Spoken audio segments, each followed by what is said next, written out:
제가 가끔 인터넷에서 둘러보는 블로그가 있는데 그 블로그에서 읽은 글을 제가 그 일부를 잠시 읽어드리도록 하겠습니다. 자기 연민은 독이라는 글입니다. 자기 연민은 과도하게 자신이 고통받는다고 믿으며 자신에게 불쌍한 마음을 갖는 것으로 마치 깊은 수렁에 빠지듯이 오직 나만 힘들다는 생각으로 자신과 주변을 힘들게 한다. 힘든 일이 일어날 때 어떻게 반응하는가에 따라 삶의 질은 엄청난 차이가 난다. 불행감의 무게에 눌려 불쌍한 자신만을 바라보며 신세 한탄을 하느냐, 아니면 의연히 일어나 앞으로 가느냐에 따라 삶은 달라지기 때문이다. 연구 결과에 따르면 자기 연민이 무서운 것은 습관처럼 되어 중독될 수 있기 때문이다. 나와 같은 처지의 사람들이 세상에는 많을 텐데 오로지 나의 불행에만 집중하기 때문에 내가 제일 운 나쁜 불쌍한 인간이라는 생각에 고정되어 다른 사람들의 상처와 괴로움을 보지 못하게 된다. 그런가 하면 내가 희생자란 생각 때문에 얼마나 괴롭고 억울한지에 대해 주변의 위로와 공감을 끊임없이 얻으려고 하는 탓에 주변을 힘들게 한다. 자기 연민은 다른 감정들처럼 자연스럽고 타당한 감정이며 고통스러워하는 자신을 어루만지고 격려하는 데 필요한 자기 방어의 기제이기도 하다. 그러나 지속적인 자기 연민이 가져오는 결과는 심각할 때가 많다. 자기의 슬픔에만 집중하여 현실과 주변 환경을 객관적으로 보지 못해 소외감을 갖고 부정적인 감정에 오랫동안 노출되어 우울증, 불안, 자기 학대와 같은 마음의 병을 가져오기 때문이다. 자기 연민의 쓴뿌리는 나는 어떠해야 한다, 사람들은 어떠해야 한다, 세상은 어떠해야 한다와 같이 당연히 여기는 생각들이다. 공평함과 불공평함, 옳고 그름, 맞고 틀림에 대한 이분적법 사고가 많으면 맞닥뜨리는 고통들이 나에게만 유별난 것, 심각한 것으로 받아들여지기 때문이다. 저는 이 블로그의 글을 읽으면서 이 글이 우리들의 자화상 같다는 생각을 해보았습니다. 물론 사람마다 강도의 차이는 있지만 이런 자기 연민의 감정은 우리 모두가 자주 경험하는 그런 감정이기도 하기 때문입니다. 요즘 주변에 보면은 우울해하는 사람들을 참 많이 보게 됩니다. 인생을 살아가다 보면 우리를 아프고 힘들게 하는 일들이 참 많습니다. 그것이 경제적인 문제든, 혹은 건강의 문제든, 혹은 관계의 문제든, 우리를 힘들게 하는 문제들이 한둘이 아닙니다.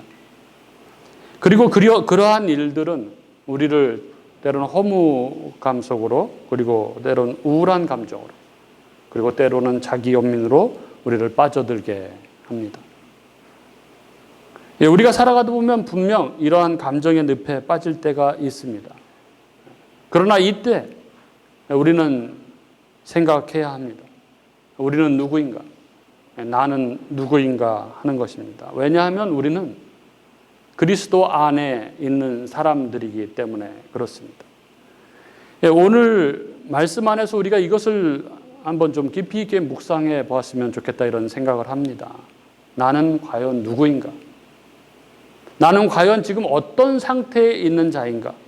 이것에 대한 진정한 진실. 오늘 우리 각자가 말씀 안에서 이것에 대한 답을 얻는 그런 시간이 될 수 있기를 바랍니다. 오늘 말씀, 이 요한복음 3장 16절은 복음의 핵심, 복음 중에 복음이라고 이렇게 불려집니다. 성경에서 가장 유명한 구절이죠. 그리고 기독교인이라면 대부분 이 구절은 다 암송을 합니다. 뭐 그리스도인이 아니라도 다 아는 성경 구절이죠. 알려지기로는 웬만한 스님들도 다 암송하는 그런 구절이라고 그렇게 이야기합니다. 오늘 이 요한복음 3장 16절은 예수님께서 밤에 자신을 찾아온 이 니고데모에게 거듭남의 비밀을 가르쳐 주시며 하신 말씀입니다. 예수님께서 이렇게 말씀하십니다. 하나님이 세상을 이처럼 사랑하셨다. 여러분, 이 이야기를 들으면 어떠신가요? 하나님이 세상을 이처럼 사랑하셨다. 하나님이 세상을, 나를 이처럼 사랑하셨다. 이 이야기를 들으면 막 가슴이 뛰고 막 가슴이 뜨거워지고 하지 않습니까? 천지를 창조하신 하나님, 그 영광의 하나님이 나를 이처럼 사랑하셨다. 성경은 우리의 영적 실존, 우리의 우리됨의 원천을 하나님의 사랑이라고 이렇게 이야기합니다. 하나님이 세상을 이처럼 사랑하셨다. 여기에서 이 세상이란 하나님이 택하신 백성들입니다. 이 세상이란 단어로 혼동하는 사람들이 종종 있습니다. 즉, 이 세상이란 이 세상의 모든 사람들을 의미한다고 그렇게 말하는 사람들이죠. 성경에는 이 세상의 개념이 크게 두 가지로 구분이 됩니다. 첫째는 구원의 대상이 되는 세상이고 또 하나는 심판을 전제로 한 세상입니다. 그리고 여기 16절의 세상은 구원의 대상이 되는 세상, 즉 택함받은 하나님의 백성들을 가리킵니다. 그래서 오늘 본문 바로 뒷절 17절은 이렇게 말씀합니다. 하나님이 그 아들을 세상에 보내신 것은 세상을 심판하려 하심이 아니요 그로 말미암아 세상이 구원을 받게 하려 하심이라. 오늘 말씀 이 16절의 세상은 하나님께서 구원하시려는 의지를 갖고 바라보는 세상, 즉 구원의 대상이고 예정되고 선택된 사람들, 즉 여러분과 저를 가리키는 것입니다. 하나님께서 여러분과 저를 사랑하셨다. 우리 주님이 이렇게 말씀하십니다. 정말 이 말씀이 믿어지시는지 모르겠습니다. 정말 하나님이 나를 사랑하신다는 것이 정말 믿어지시나요? 내가 나를 잘 아는데 이런 나 같은 자를 하나님이 사랑하신다고요? 맞습니다. 하나님께서 그런 나를 사랑하셨다고 우리 주님께서 분명히 말씀하십니다. 내가 지금 상황이 이렇게 힘들고 외롭고 막 우울하고 그런데 이런데 하나님이 나를 사랑하신다고요? 그렇게 생각할 수도 있죠. 맞습니다. 그런데도 하나님께서 당신을 사랑하신다고 성경은 분명하게 말씀하고 있습니다. 하나님께서 이런 나를 사랑하셨습니다. 그래서 독생자를 주셨습니다. 여기 이 독생자라고 번역된 이 단어, 헬라어 이 모노게네스 이 단어는 우리가 흔히 외아들 이렇게 이해하는데 이 단어, 이 모노게네스는 단순히 외아들이라는 의미만을 가지고 있는 단어가 아닙니다. 이 헬라어 모노게네스는 이 유일한 하나뿐인이라는 뜻을 지닌 이 모노스라는 단어와 나타라는 뜻을 가진 이 게노스의 합성어입니다. 그래서 그 뜻을 한글로 가장 정확하게 옮기면 유일하게 하나님으로부터 나신 분, 이런 의미가 됩니다. 이 세상 우주 만물 모든 것이 하나님으로부터 창조된 것인데 독생자는 창조된 것이 아니라 나신 분이라는 말씀인 것이죠. 즉 하나님의 창조물이 아니라 하나님으로부터 나오신 분, 그래서 하나님을 그대로 담고 계신 분, 즉 하나님이시라는 뜻입니다. 그래서 우리가 성자 하나님 이렇게 부릅니다. 그리고 주셨다는 것은 보내다, 넘겨주다, 값을 지불하다 이런 뜻이 있습니다.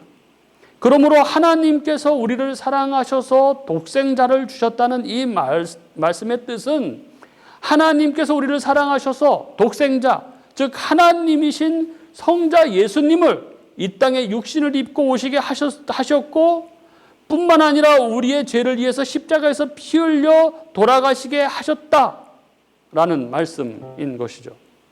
하나님께서 당신의 독생자를 인간의 몸을 입게 하고 이 땅에 보내셨습니다. 하나님께서 위에서 아래로 당신의 아들을 보내셨습니다. 그것도 세상을 심판하기 위해서가 아니라 구원하기 위해서 당신의 아들을 위에서 아래로 보내셨다는 것입니다. 그게 그렇게 대단한 것인가요? 이렇게 생각하실지 모르겠습니다. 그러나 여러분, 이 땅에 있는 모든 종교 중에 사람이 섬기는 신이 이 사람을 먼저 찾아온 종교는 없습니다. 이 땅의 모든 종교는 사람이 자기 필요에 의해서 신을 찾아가는 그런 것으로 되어 있죠. 그런데 유독 우리 기독교만 하나님께서 죄인들을 구원하기 위해서 먼저 찾아오시는 그런 형식인 것이죠. 그리고 하나님께서는 큰 권능과 표적과 기사로 그가 하나님이 보내신 분이신 것과 또 그가 하나님이시라는 것을 증거하셨습니다. 즉 그가 사람이며 또한 그가 하나님이시라는 것을 증거하셨습니다. 이게 기독교의 핵심이고 이게 기독교의 신비입니다. 그래서 이 둘 중에 하나만 믿는 것은 기독교가 아니죠. 모슬림도 예수님이 훌륭한 분이시라고 인정을 합니다. 마호멧보다는 조금 못하지만 훌륭한 선지자라고 그렇게 인정을 합니다. 일반 세상 사람들도 예수님을 4대 성인으로 그렇게 인정합니다. 그러나 그건 기독교가 아닙니다. 기독교가 말하는 것은 예수님은 인간이시며 또한 그분은 하나님이시다 하는 것이죠. 그래서 그분이 인간이시기 때문에 인간을 대표하는, 인간의 죄값을 대신 질 수 있는, 인간을 대표하는 제물이 될 수 있는 것이고, 그분이 하나님이시기 때문에 단 한 사람의 죄뿐만이 아니라 모든 인간의 죄를 다 짊어질 수 있으신 것입니다. 또한 하나님은 그의 독생자, 성자 하나님이신 예수님을 십자가에 내어 주셨습니다. 아버지 하나님께서 아들 하나님을 십자가에 죽게 하셨습니다. 만세 전에 하나님께서 정하신 대로 또 성경에 약속하신 대로 하나님께서 우리를 위해서 당신의 뜻을 따라 성자 예수님을 죽게 하셨습니다. 하나님께서 결코 실수로 죽게 하신 것이 아니죠. 가룟 유다의 배반 때문에 피치 못해서 하신 일이 아닙니다. 만세 전에 하나님 아버지의 마음에 두신 그대로 이루어진 일입니다. 우리가 이 땅에 태어나기도 전에, 우리가 선이나 악을 행하기도 전에, 우리가 태어나면서 가지고 있던 그 죄됨과 죄로 말미암은 그 비참함들을 아버지 하나님께서 만세 전부터 우리 한 사람 한 사람의 이름을 기억해 놓으시고 품어 놓으셨다가 우리의 삶의 어느 한순간에 이 예수의 사건을 적용시켜서 우리를 구원하시기 위해서 우리의 모든 죄를 그 아들 하나님에게 다 지우시고 우리를 대신해서 그분을, 그 아들 하나님을 아버지가 죽게 하셨다고 성경은 그렇게 증언합니다. 어떤 분들은 이렇게 생각하시는 분들이 있죠. 예수님은 우리를 너무나 사랑하시고 그렇게 일생을 사셨고 지금도 하나님 우편에서 우리를 위해서 기도하시고 그러신 분이시고, 아버지 하나님은 그냥 엄한 표정으로 우리를 영 못마땅하게 보시고 우리가 하는 짓을 보니까 그냥 금세 그냥 지금이라도 멸하고 싶으신데 아들이 그렇게 간절히 기도하니까, 간구하니까 억지로 구원해 주시고 이렇게 생각하시는 분들이 있죠. 아닙니다. 아버지 하나님이 우리를 사랑하셔서 여러분과 저를 구원하시려고 아들 하나님을 십자가에 내어주셨습니다. 자격 없고 공로 없고 조건이 없는 자들을 아들의 이 대속을 근거해서 우리를 살리시기로 작정하신 분은 바로 우리 하나님이십니다. 그래서 성경은 우리가 아직 연약할 때에 그리스도께서 우리를 위하여 죽으심으로 하나님께서 우리에 대한 자기의 사랑을 확증하셨다, 이렇게 말씀합니다. 우리를 사랑하셔서 하나님께서 그의 독생자를 십자가에 죽게 하신 것입니다. 왜요? 우리의 죄 때문에. 그렇죠. 우리의 죄의 문제를 해결하시기 위해서 그러신 것입니다. 여러분, 죄는 뭐 도덕적, 윤리적 죄를 이야기하는 것이 아니라고 누차 말씀을 드렸습니다. 거짓말하고, 속으로 음흉한 생각을 하고, 교통신호 어기고, 그런 죄를 이야기하는 것이 아니라고 말씀드렸습니다. 물론 그런 것들은 죄로 말미암아 나타나는 타락의 결과들이죠. 그러나 그런 거 했다고 사람을 영원히 지옥에 보내고 한다면 그건 정말 하나님이 이상하신 것이죠. 죄는 그것이 아닙니다. 성경이 이야기하는 죄는 피조물인 인간이 피조물의 위치에서 벗어나 자기가 하나님처럼 되려고 한 죄입니다. 그 악한 자기 중심성을 말하는 것이죠. 하나님께 순종해야 하는 피조물이 그 피조물의 위치에 벗어나서 내가 하나님이 되어서 내가 왕이 되어서 살고자 하나님의 계명을 어긴 것, 하나님을 대적한 것, 그것이 바로 죄입니다. 그리고 그것은 바로 내가 아담 안에서 저지른 죄이기도 합니다. 그 죄 때문에, 아담 안에서 가지고 태어난 나의 죄 때문에 그 독생자, 성자 예수님께서 십자가에서 죽으신 것입니다. 그래서 예수님은 여러분과 제가 죽인 것입니다.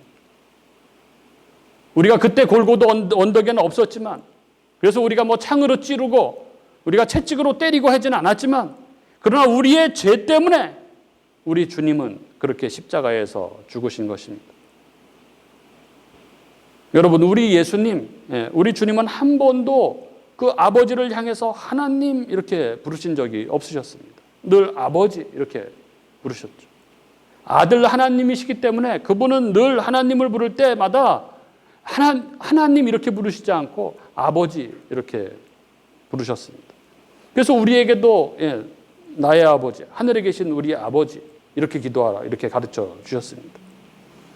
그런데 우리 주님께서 십자가에서 이렇게 달려 돌아가실 때 뭐라고 부르십니까? 하나님을 엘리 엘리 라마 사박다니 이렇게 부르시죠. 나의 하나님, 나의 하나님, 이렇게 아버지를 부르셨습니다.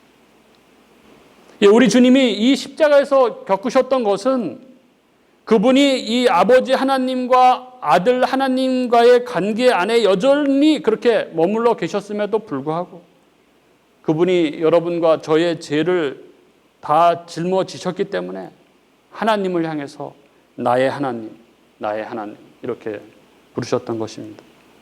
우리를 대신해서 하나님 앞에 서서 나의 하나님, 나의 하나님 이렇게 부르면서 뭐라고 말씀하셨습니까? 라마 사박다니, 어찌하여 나를 버리셨나이까? 왜 나를 버리셨습니까? 이렇게 말씀하셨습니다. 아버지 하나님께서 아들 하나님을 버리신 것입니다. 십자가는 하나님께서 그 아들 하나님 위에 우리의 죄와 사망의 그 모든 고통과 그 비참함, 그 저주와 질고를 다 대신 짊어지게 하시고 그 아들 하나님을 버리시는 것입니다. 나 때문에 그런 거죠. 나의 죄 때문에. 하나님의 아들이 십자가에서 죽으신 것입니다. 그렇게 우리는 이 사실, 우리 주님의 십자가를 깊이 묵상하면 묵상할수록 말문이 막히고 할 말이 없어지게 되는 것이죠. 그저 우리가 할 수 있는 말은 우리 주님을 제가 죽였습니다. 우리 주님을 죽인 것은 바로 저입니다. 이렇게 고백할 수밖에 없는 것이죠. 우리가 아무리 교회를 오래 다닌다고 해도 이 인식, 이 죄에 대한 인식, 그리고 그로 말미암는 우리 주님의 십자가에 대한 인식과 고백이 없으면 그것은 어쩌면 성도가 아닐 수도 있습니다. 성도는 다른 것이 아니고 내가 예수를 죽였구나, 내 죄 때문에 예수님이 죽으셨구나 하는 그 사실이 믿겨지는 사람이 바로 성도입니다. 아무리 인품이 뛰어나고 아무리 점잖고 아무리 착한 일을 많이 해도 그것과 성도와는 아무 상관이 없는 것이죠. 아무리 다른 사람으로부터 존경을 받고 아무리 도덕적으로 훌륭한 사람이라고 할지라도 그런 고백이 없으면 성도가 아닐 수 있습니다. 내가 한 번도 내 입으로 하나님 앞에 내 죄 때문에 예수님이 죽었습니다.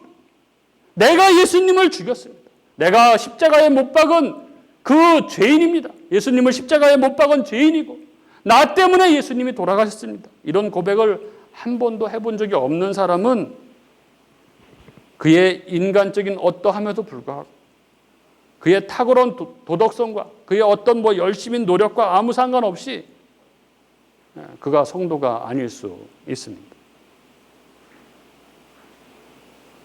여러분, 하나님 앞에 나는 죄인입니다. 내가 죄인입니다. 내가 우리 주님을 십자가에 못 박았습니다. 이런 고백이 있으신지 돌아보았으면 좋겠습니다. 이렇게 말씀하고 싶으신 분이 계실지 모르겠습니다. 전에는 그랬던 적이 있어요. 아니죠. 그건 정말 큰 문제입니다. 진실로 주님을 믿는 그 많은 사람들의 공통점이 뭐냐 하면 주를 믿으면 믿을수록 주를 믿는 세월이 더해져 가면 더해져 갈수록 더 하나님 앞에 면목 없고 더 자기의 악함과 자기의 허물에 대한 더 많은 자각을 하게 된다는 것입니다. 여러분, 이게 사도 바울이 디모데전서에서 뭐라고 합니까? 자기를 죄인 중에 괴수라고 그렇게 이야기를 합니다. 어떤 사람들은 이 부분을 읽으면서 그렇게 생각을 하죠. 진짜 바울은 죄를 많이 졌는가 보다 이렇게 생각하는 분이 계시죠. 그게 아닙니다. 하나님께 더 가까이 가서 그 영광의 빛에 더 노출이 되면, 그래서 아주 적나라하게 그 영광의 빛에 이렇게 노출이 되면은 나의 모든 죄가 다 드러나는 것이죠. 작은 죄도 막 바위처럼 커 보이고 그런 것이죠. 하나님의 영광의 빛으로 자기를 비춰보니까 이 죄의 끝자락까지 다 보이는 것입니다. 그래서 그 참혹하고 저주스러운 자기의 모습을 보면서 절망하는 것이죠.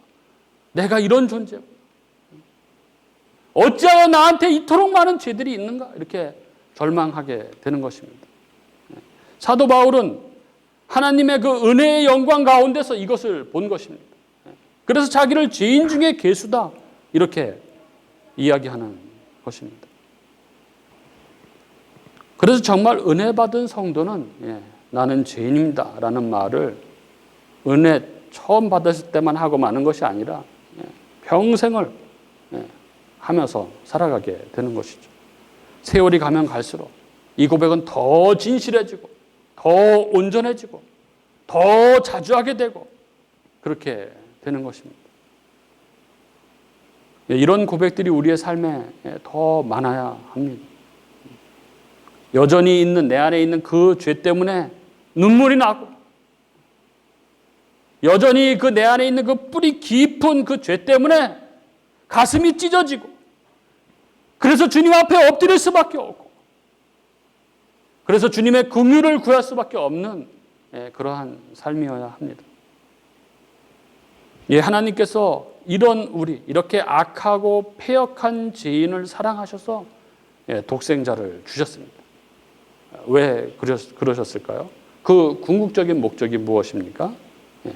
이는 그를 믿는 자마다 멸망치 않고 영생을 얻게 하려 함이라. 하나님께서 이 모든 사랑을 우리에게 부으신 이유, 그 독생자를 십자가에 내어주시면서까지 우리를 사랑하신 이유는 바로 우리로 멸망치 않고 영생을 얻게 하려 하심이었습니다. 여러분, 이 영생은 죽지 않고 오래 사는 것을 의미하는 것이 아닙니다. 그게 영생이라면은 믿지 않고 지옥 가는 사람들도 영생을 합니다. 그들도 죽지 않고 지옥에서 영원히 삽니다. 그러나 성경은 그것을 영생이라 부르지 않고 멸망이라고 그렇게 부릅니다. 그럼 무엇이 영생인가요? 영생이란 하나님과 함께 영원히 사는 삶을 말합니다. 하나님과 함께 함으로 하나님으로부터 부어지는 그 충만한 생명력, 그 복, 그걸 받아 누리며 영원히 사는 삶, 그걸 영생이라고 부르는 것입니다. 여러분, 계시록 21장에 보면 이 하나님께서 우리를 사랑하셔서 우리를 이끌어 가시는 그 최종의 목적지가 그려집니다. 그 계시록 21장 1절부터 4절까지만 제가 읽어 드리겠습니다. 또 내가 새 하늘과 새 땅을 보니 처음 하늘과 처음 땅이 없어졌고 바다도 다시 있지 않더라. 또 내가 보매 거룩한 성 새 예루살렘이 하나님께로부터 하늘에서 내려오니 그 준비한 것이 신부가 남편을 위하여 단장한 것 같더라. 내가 들으니 보좌에서 큰 음성이 나서 이르되 보라, 하나님의 장막이 사람들과 함께 있음에 하나님이 그들과 함께 계시리니 그들은 하나님의 백성이 되고 하나님은 친히 그들과 함께 계셔서 모든 눈물을 그 눈에서 닦아주시니 다시는 사망이 없고 애통하는 것이나 곡하는 것이나 아픈 것이 다시 있지 아니하리니 처음 것들이 다 지나갔음이러라. 하나님의 최종 목표는 우리와 함께 영원히 함께 하시며 우리와 친밀한 교제 가운데 계시는 것입니다. 그것이 하나님이 창조를 시작하신 목적. 그래서 천지 만물을 지으시고 인간을 창조하신 목적이요. 그렇게 타락해서 범죄를 저지름에도 끝끝내 독생자까지 보내시면서 우리를 구속하신 이유. 그것은 바로 우리와 영원히 함께 하고자 하심이었습니다. 그래서 하나님의 그 모든 것, 그 거룩과 기쁨과 안식을 우리와 함께 누리고자 하심이었습니다. 이 사랑을 우리가 받았습니다. 이 말도 안 되는 이 놀라우신 사랑을 우리가 받았습니다. 여러분, 우리의 삶에 힘든 일이 많고 괴로운 일이 많고 때론 외롭고 때론 막막하고 답답하고 한 일이 많지만 그러나 이 사랑, 나에게 부어진 이 사랑, 이 하나님의 사랑, 그래서 이제 우리가 사망에서 생명, 멸망에서 영생으로 옮겨진 이 놀라운 현실을 자각할 수 있기를 바랍니다. 그 사랑 때문에, 그 사랑으로 우리에게 있던 이 하나님의 저주와 진노가 거두어져서 이제 하나님과 교제하며 하나님을 예배하고 있는 현재의 나의 상태를 바로 볼 수 있기를 바랍니다. 그래서 영원한 나라가 약속되어 있을 뿐만 아니라 이 땅에서 그의 말씀에 순종할 때 이 땅에서 누려지는 그 하나님 나라를 살아가고 있는 우리의 현실을 바로 볼 수 있기를 바랍니다. 이 세상 일이 때론 우리를 힘들게 하고 아프게 하고 고통스럽게 하지만 그러나 그것은 잠깐 있는 일이고 영원히 우리를 생명으로 행복으로 이끌어 가시는 하나님의 이 사랑, 하나님의 이 역사를 바로 볼 수 있기를 바랍니다. 그러면 이 땅의 일들이, 이 땅에서 우리가 겪는 일들이 우리가 힘들어하는, 괴로워하는 그런 일들이 그렇게 힘들고 그렇게 참기 어렵고 한 일도 아니라는 것을 우리는 알게 될 것입니다. 여러분, 용서해 주세요. 나를 힘들게 하고 나를 아프게 하고 그런 사람 용서해 주세요. 나를 이기려고 그렇게 바락바락 덤벼드는 그 사람에게 저 주셔도 됩니다.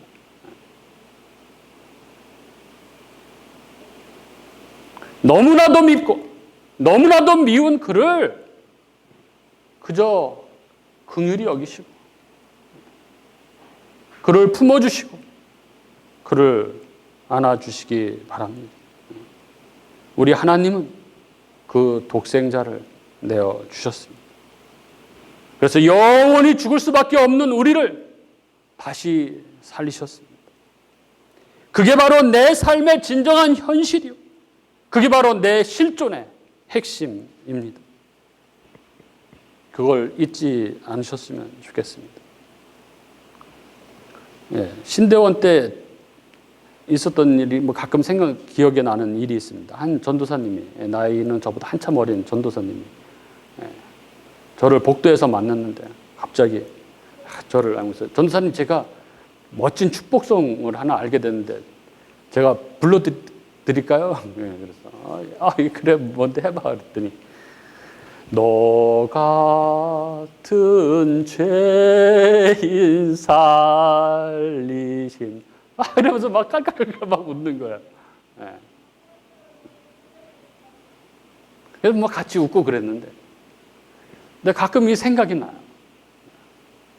정말 이 같은 축복이 어디 있겠습니까?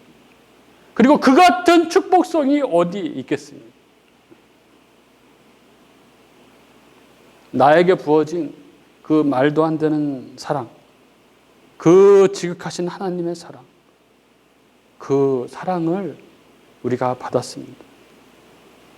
우리가 받은 그 사랑을 마음껏 찬양하며 사시는 여러분이 될 수 있기를 바랍니다.